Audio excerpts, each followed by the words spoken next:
मेरा नाम doctor Mohammad Arif loan है। तो आज मैं शुक्रगुज़ार हूँ कश्मीर हेडलाइंस का, इन्होंने मुझे बुलाया अपने प्रोग्राम में regarding dental health awareness and tips के बारे में।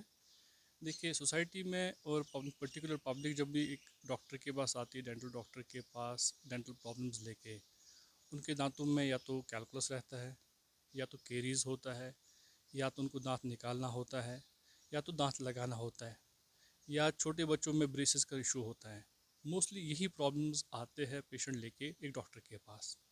लेकिन ये प्रॉब्लम जब स्टार्ट होती है तब पेशेंट अवेयर नहीं होता है कि जब उसको कैलकुलस स्टार्ट हो जाता है ऑल कैविटी में, या सेंसिटिविटी स्टार्ट हो जाता है, तो उस पर ध्यान ही नहीं देता है। पेशेंट को चाहिए कि जब भी सिम्टम्स पेशेंट की ऑल कैविटी में स्टार्ट हो जाए तो उसको उस चीज़ का ध्यान देना चाहिए कि सिम्टम क्यों है। मान लीजिए उसके ऑल कैविटी में दांतों में सेंसिटिविटी हो रही है, तो उसको देखना चाहिए सेंसिटिविटी हो रही है तो क्यों हो रही है, उसका कोई ट्रीटमेंट देखना है, डॉक्टर के पास जाना है। वो उसको नेगलेक्ट करता है। यही सेंसिटिविटी आगे केरीज में चेंज हो जाती है। केरीज में भी वो जब फिलिंग नहीं कराता है, एक डॉक्टर के पास नहीं जाता, एंडोडोंटिस्ट के पास, वो रेस्टोरेशन नहीं कर पाता, यही फिर रूट कनाल में पहुंच जाता है। अब अगर उसने रूट कनाल भी नेगलेक्ट कर दिया तो यही दांत फिर एक्सट्रैक्शन में पहुंच जाता है। अब यहाँ तक की बात ख़त्म नहीं हो जाती है। अब पेशेंट बहुत दर्द में होता है, वो दांत निकाल देता है। दांत निकालने के बाद उसको दांत लगाना होता है, वो उसको भी नेगलेक्ट कर देता है, बोलता है छोड़ो रहने दो, क्या दांत लगाना है मुझे वहाँ पे। लेकिन जब वो दांत भी नहीं लगाता, यानी कि ओरल जो उसका फंक्शन है, जो उसका एस्थेटिक्स है, वो भी कॉम्प्रोमाइज़ हो जाता है। वो अच्छे से खा पी नहीं पाता है। अच्छा, उसका एस्थेटिक्स जो है वो भी ख़राब हो जाता है। ओवरऑल उसका टीएमजे में भी असर पड़ जाता है, उसकी फेशियल प्रोफाइल में भी असर पड़ जाता है। तो ये अवेयरनेस का इशू यही है कि आपको जो ही कोई सिम्टम, कोई साइन ऑल कैविटी में दिखे पेशेंट को, उसको एज़ अर्ली एज़ पॉसिबल एक डॉक्टर के पास जाना चाहिए। और पेशेंट को देखना चाहिए कि जैसे मेडिकल में बहुत सारी स्पेशलिटीज़ है, डेंटिस्ट्री में भी बहुत सारी स्पेशलिटीज़ है।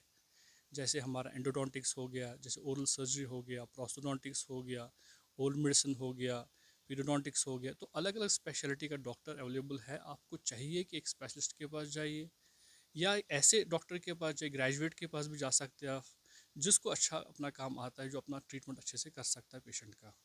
तो इन चीज़ों का ख्याल रखना चाहिए पेशेंट को। देखिए, जब भी केरियस हो जाता है तो केरियस से पहले ही उस पेशेंट को फील होता है सेंसिटिविटी का, उसको इशू आ जाता है, लेकिन वो सेंसिटिविटी को नेगलेक्ट कर देता है। सेंसिटिविटी के बाद उसमें कालापन सा, पहले सफ़ेदी सा आ जाता है, फिर कालापन सा दांत में आ जाता है। वो जब उसको भी नेगलेक्ट करता है, फिर डल पेन स्टार्ट हो जाती है, उसके बाद Aahista Aahista severe pain start हो जाती है। पेशेंट को चाहिए एज अर्ली, जब भी वो फील करे कि सेंसिटिविटी का इशू हो रहा है या केरीज हो चुका है, तो उसको रेस्टोरेशन करानी चाहिए अपने दांत की, ताकि उसका दांत बच सके। भी पेशेंट का सिंगल टूथ मिसिंग होता है, आइडियली हम देखते हैं कि अगर दाएं बाएं इसके दांत है, तो सिंगल टूथ में सबसे बेस्ट ट्रीटमेंट जो है इम्प्लांट होता है।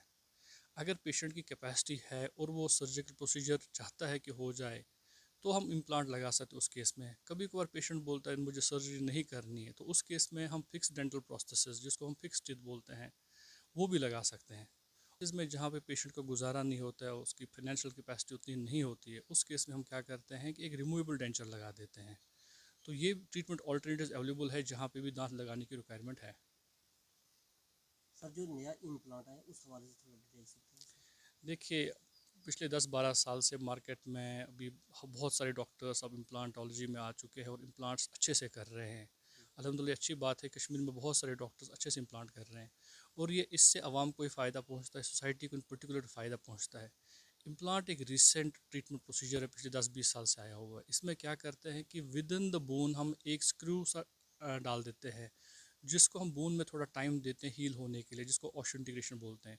जब ये बोन में हील हो जाता है, उसी स्क्रू के ऊपर, जिसको हम फिक्सचर बोलते हैं, उस फिक्सचर के ऊपर एक एबटमेंट लगता है, और एबटमेंट के ऊपर हम क्राउन दे के एक अच्छे से दांत बना सकते हैं, जिससे पेशेंट, उसकी स्माइल भी ठीक हो जाएगी, वो खा भी सकता है, उसका फंक्शन सब कुछ रेस्टोर हो सकता है।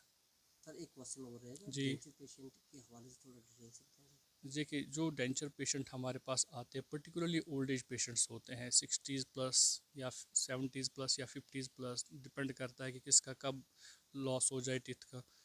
तो इन पेशेंट में अगर हमें कंप्लीट डेंचर देना पड़ता है, तो इसमें मल्टीपल स्टिंग्स होती है, एक अच्छा प्रोसेस बन सकता है। उसके बाद पेशेंट अपना रूटीन में जो फंक्शन है वो मेंटेन कर सकता है। और पेशेंट को चाहिए कि डेंचर का हर 6-6 महीने के बाद आके डेंटल प्रोस्थोडोंटिस्ट के पास आके वो चेकअप कराए अपना, क्योंकि एक प्रोस्थोडोंटिस्ट को अच्छे से बता सकता है कि मुझे क्या, आपको क्या रिक्वायरमेंट्स है, और आगे डेंचर को मेंटेनेंस किस तरह चाहिए, कहीं रिलाइनिंग की रिक्वायरमेंट तो नहीं है, कोई रिजॉल्व तो नहीं हुई है, कोई अल्सरेशन तो नहीं है डेंचर की वजह से। तो फ्रीक्वेंट उसको आना चाहिए डॉक्टर के पास हर 6-6 महीने के बाद, ताकि उसको देख के और बता सके। सर एक क्वेश्चन और रहेगा आपके लिए लास्ट, डिजिटल एस्टेटिक्स के हवाले से बताएं। सर ये जो डिजिटल डेंटिस्ट्री है अभी रूटीन में तो नहीं हो रहा है, ये रिसेंट में आ चुका है। हमारे पास इसमें एक स्कैनर रहता है जहाँ पे हम पेशेंट के ओरल कैविटी में एक ट्रे लेके नहीं जाते हैं या इम्प्रेशन मटेरियल लेके नहीं जाते हैं, जो एल्जिनेट यूज़ करते हैं या कंपाउंड यूज़ करते हैं या हम रबर बेस यूज़ करते हैं। इस केस में क्या है, एक स्कैनर रहता है जो पेशेंट की ऑरल कैविटी में चला जाता है, वो उसके soft tissue as hard tissue को मतलब रिकॉर्ड करता है और उसी की इमेज बनती है, पीडीएफ फाइल उसी की बनती है। उस फाइल को ही हम लैब में भेज सकते हैं, यानी कि हमें इंप्रेशन भेजने की रिक्वायरमेंट है ही नहीं, ट्रांसपोर्टेशन की रिक्वायरमेंट है ही नहीं। हम सॉफ्टवेयर के थ्रू ही हम वो लैब भेज सकते हैं, वहाँ पे मिलिंग के थ्रू, कैड कैम के थ्रू वो प्रोसेस बन सकता है, जिसका प्रिसिशन बहुत अच्छा होता है, जो उसका फिट बहुत अच्छा होता है। थोड़ा कॉस्टली है लेकिन बहुत अच्छा है।